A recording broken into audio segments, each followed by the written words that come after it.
Can love have boundaries? Let's talk about it while we get our shine on this Monday morning.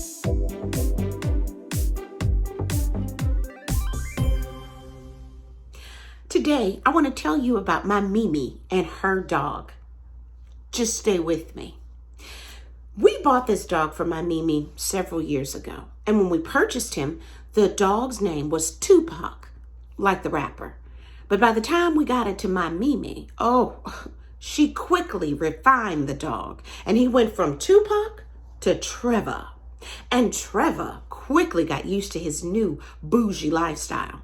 She had a silk designer pillow for him to sleep on. And well, if you told me he only ate from 5-star restaurants that included caviar, I would have believed you. And if I had any doubt of where this dog stood in my Mimi's life, well, when I went to visit her, it was obvious I was highly allergic to the dog. My Mimi looked me dead in my face and said, "You know what? Sounds like you need to take Benadryl before you come to visit me again." I'm the oldest granddaughter, which of course means I'm the favorite, right? This dog had the best life, trust me. And my Mimi clearly loved him. So I found it interesting when I went to visit her a few times after that. She had put up a gate, a baby gate, between her kitchen and her living room. I asked her about it, and she said it was to keep the dog, Trevor, from clawing at the furniture in her living room. So she loves Trevor, but he didn't have full reign over her home. He had boundaries and limits. That's something we can apply to our lives, right? Now, let me tell you, I am a self-proclaimed, acknowledged enabler. So this can be difficult.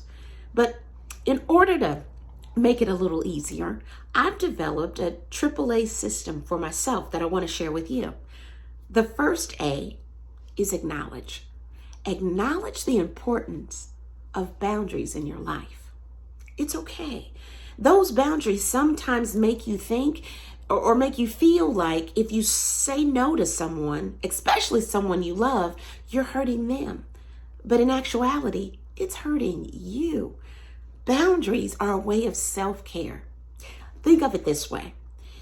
Boundaries are there for you to say to someone you love, I can't do this because I want to be able to shine at my brightest light for you because I love you that much.